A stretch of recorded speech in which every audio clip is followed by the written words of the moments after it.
I'm Lauren Cosgrave, and welcome to The Lauren Show. I'm a life and small business coach. Join me each week for ideas on how you can lead, love, and thrive.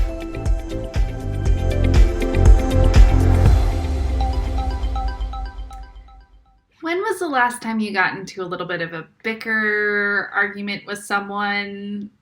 It doesn't feel great, does it? It's one of those things that just happens in our relationships that sometimes tensions rise. Sometimes our conversations get a little bit heated. Well, in today's episode, I want to give you a few tips on how you can navigate those times and how you can do it in a way that connects you back to your love and your respect for the other individual. So often what happens in these situations is we get defensive, right? Someone says something and we're like, no, I disagree with you. It's different. And no, I strongly disagree with you. And all of a sudden you're in this bicker back and forth and the other person's like, no, I disagree with you. And you're like, wait a minute, what are we talking about? Or it's with a loved one and you're like, I don't really want to have this conversation. How do I get out of it? So here's how you get out of it. Step 1. When you start down that path, when you see the conversation going in that direction, 1, give yourself some grace and permission to say, okay, I'm going to do something about this. That's huge if you can just acknowledge the fact that you don't like the direction that you're taking a conversation and you're ready to change it and shift it back into the positive. So that's step 1, is to pause. Yep, just like that. Deep breath. We're going to pause. And you don't have to be all dramatic about it, but maybe just like disengage from the conversation, particularly if there's other people around. Just stop, sit back for a minute and observe. Be an observer. Pause. What's going to happen during that time when you pause is things are going to start to clarify for you. Be like, ooh, why did I say that? What am I trying to accomplish here? Why do I disagree with them? Kind of ask yourself some of those questions. Step 2, be determined to see the other person through the lens of love. Try and put yourself in their shoes.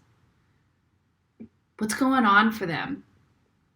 Is their reaction really an indication of their true thoughts or feelings? Is there something else? You don't know. We don't know really what's going on. But be determined to view that other person through the lens of love.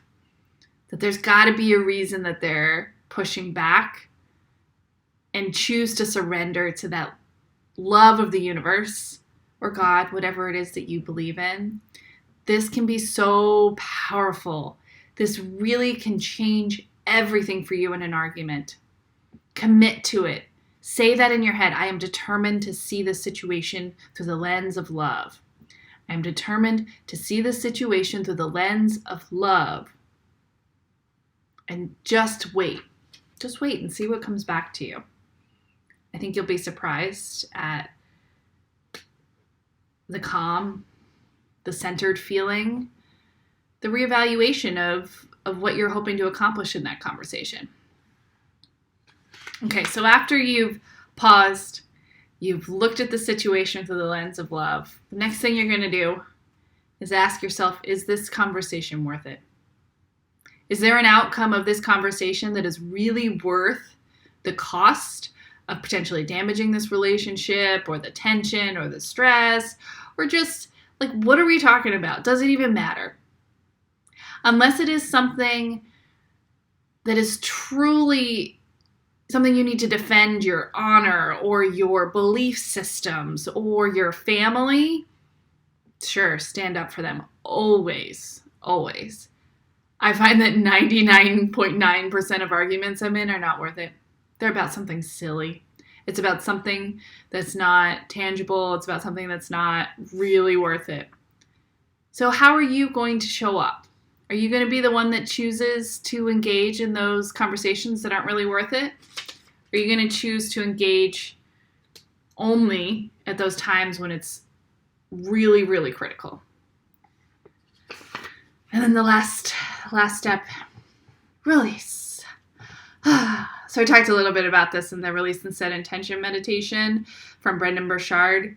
This is a great word. Just let it go. Take some deep breaths. Use whatever word it is that works for you. For me, let it go is in my life every day because my children let it go, let it go. Sorry, parents. There you go. You got your Frozen in for the day.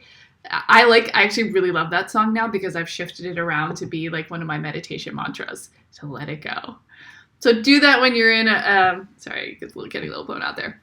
So release, let it go, whatever it is that you need to tell yourself to just let that conversation go because you've paused. You've chosen to see the other person through the lens of love. You've asked yourself if this was worth it. And if the answer is no, we're going to let it go. I hope that this helps you. I hope that you have strong, powerful, joyful relationships in your life. And choose love. Choose to not engage in those little bickering spats that can really add up over time. Be the role model for your family, your friends. Lead, love, and thrive. I wish you a week full of energy.